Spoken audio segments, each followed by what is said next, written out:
non-disclosure agreements, but I hope you won't take this idea off and run with it. But if you are interested, come and see me. So here's a question for you. I'm sorry if it embarrasses you, but who brushed their teeth this morning?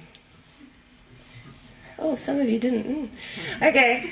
That's just because I want you to know that there are over 2 billion toothbrushes in the world today, and there are over 4 billion mobile phones. In the UK alone, 90% of young people aged 15 to 25 have a mobile phone. And for an organization that works with youth, this is a really important fact.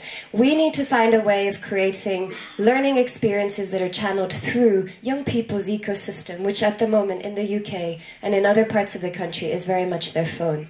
So that's our new step, is how do we create a learning experience leveraging the mobile phone, and in addition to that, give young people access so that they start developing positive habits around saving.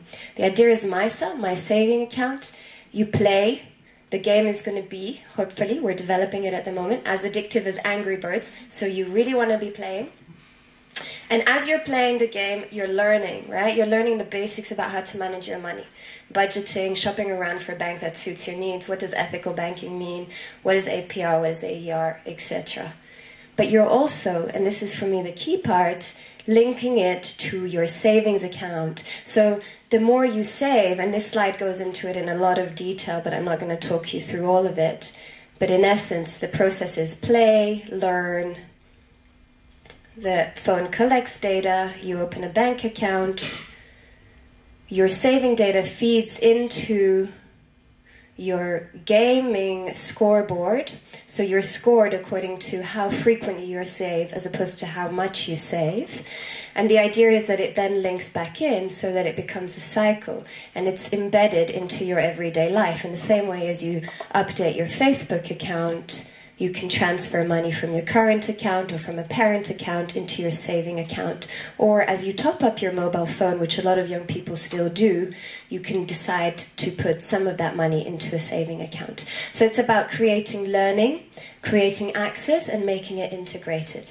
And why is this interesting from a CSI point of view? Because we're partnering with tech organizations like Monetize, who are the biggest developer of mobile banking solutions and growing.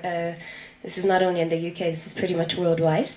And they're very much seeing this as an activity that they will do initially as CSR, but moving forward it's a really good proposition for them, because the more users we get onto this, they get a per user per month fee, right? At the same time, banks see this as a great way of acquiring a new customer basis.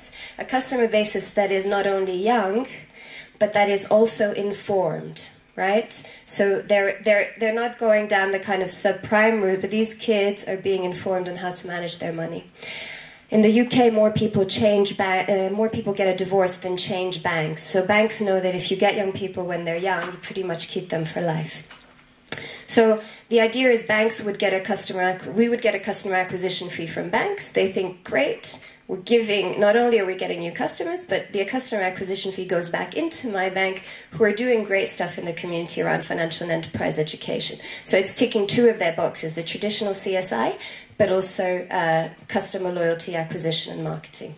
So this is a really good solution. And of course there is some tension. The reason why we turned down Lloyd's and said we're not just going to go with you is because we want to give young people the right to choose who they bank with. So now we're looking for a consortium of banks to take this project on.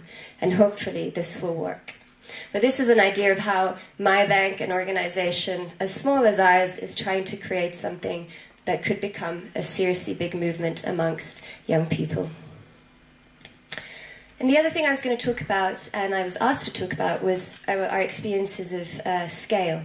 Because as we've talked today, a lot of social enterprise stay small and lean and nimble and like to be very much into contact with their communities. And that's how we feel. And yet there's huge demand for what we're doing. So we've had to step outside of our comfort zone and see, right, how do we expand nationally? How do we provide this program for young people in other parts of the country and internationally? So what we've done nationally is we've spent a lot of time looking at franchise models like McDonald's and like some social ones, like The Big Issue, for example. Like The Hub even. And we created a social franchise model. We now have 2 partners in the UK, and we're hoping to grow that number to 10 over the next 2 years. They pay us a license fee. There's a lot of control. We do the training. We do quality control. We do spot audits. We make sure that every young person receiving the service has the same quality in London as they do in Cumbria, as they do in Middlesbrough. And they are allowed to use our brand.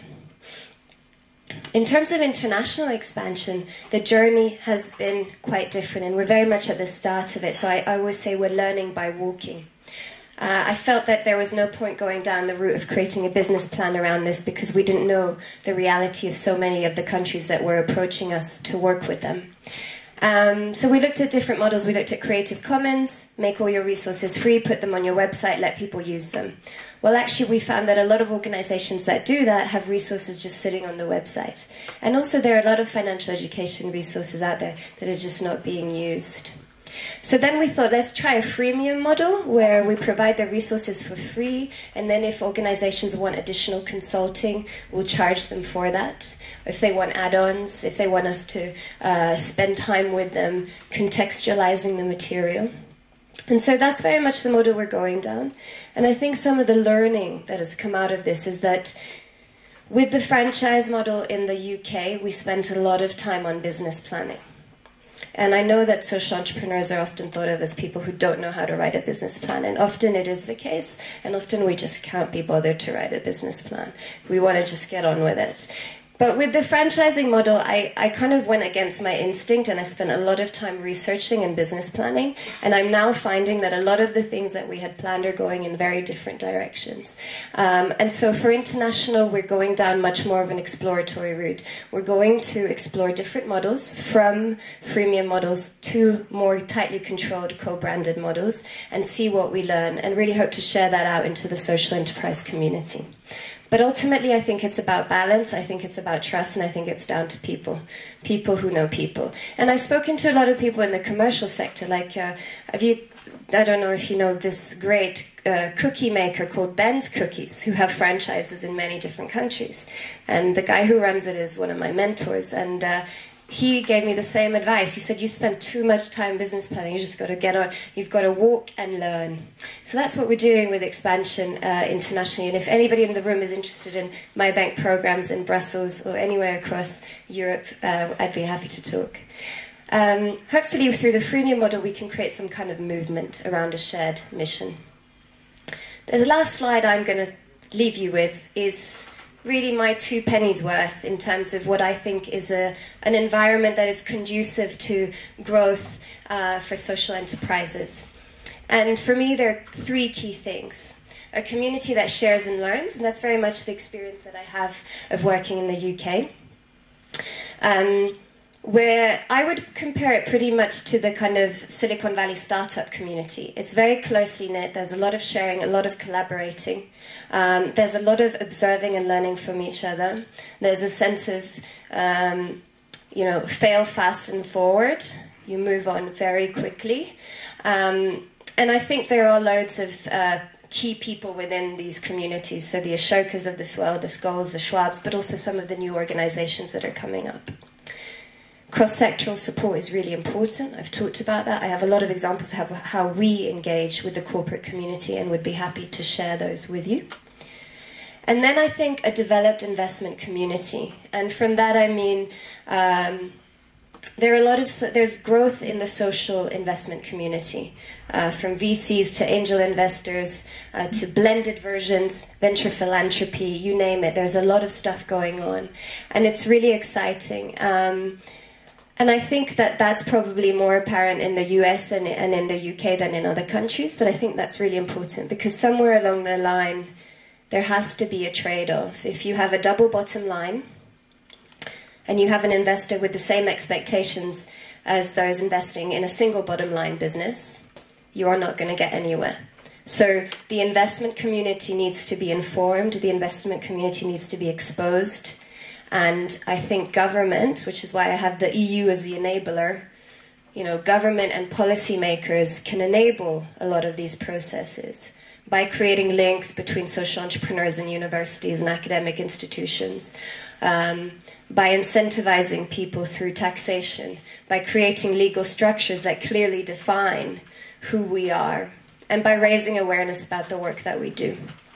So I'd leave you with that. And the reason there's a young little guy screaming in the picture is also because I think youth is very important in this equation. And when I think of EU, I think there are not enough young faces. You don't see that many young people around. I started my social business, social enterprise when I was 26, but I'd already started other projects. And in the UK, there was a lot of faith put into me. And I know that if I had started in my country of origin, which is Italy, which is a very gerontocratic society, and nobody would have taken me seriously. And that is the struggle I am always put into contact with when I go back to Italy and when I hear from young entrepreneurs in Italy. So I think there's a lot to be said about putting a lot of resource and effort into hearing the voices of young people and getting them to become, the practitioners, give them a chance to try it out. And then I was going to just leave you with this quote from the late Steve Jobs. Some of you have been here all day. You might not know that unfortunately Steve Jobs passed away this morning. But he says, stay hungry and stay foolish. And I think that's really true. It rings true to a lot of social entrepreneurs. The hunger and desire to keep going because there are so many, in my case, young people who haven't benefited from this. And the foolishness to keep taking risks, to keep thinking that maybe you can get people to bank through their mobile phone, and to keep thinking that you can be foolish and you can have fun with it. So that's what I'm going to leave you guys with. Thank you so much for inviting me.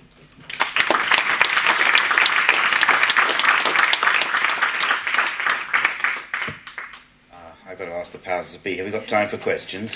Yeah. Sure. Have people got some questions? Jutta.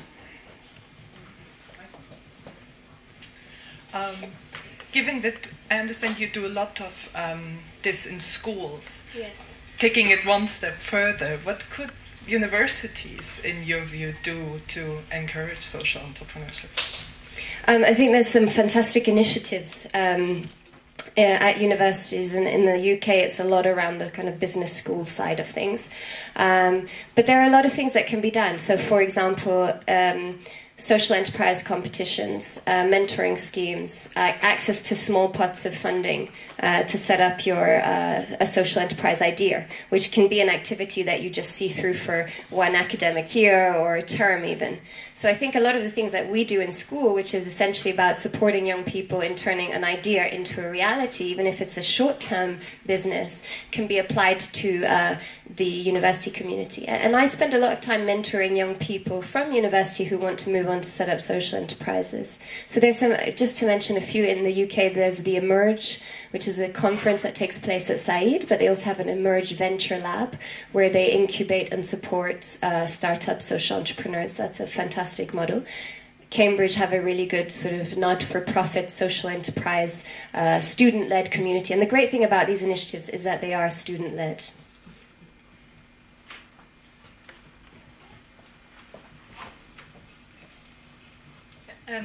Hi, I loved your presentation, and I also loved that you are working with young people. But I was also thinking we have an older demography as well. Aging people, many old people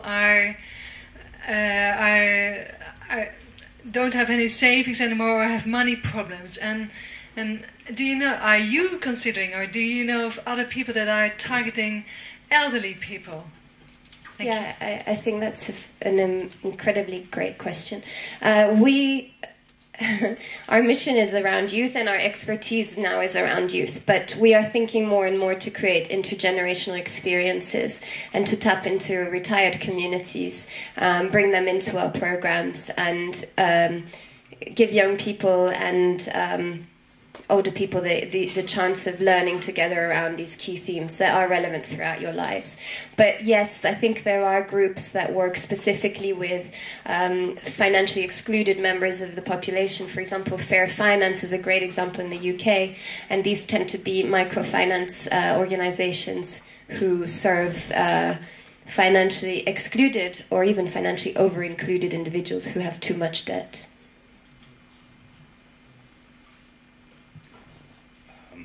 I think we're coming to the end of this this session. I'll just say that I thought this presentation represented a lot of the themes that we heard during the day, that you couldn't really have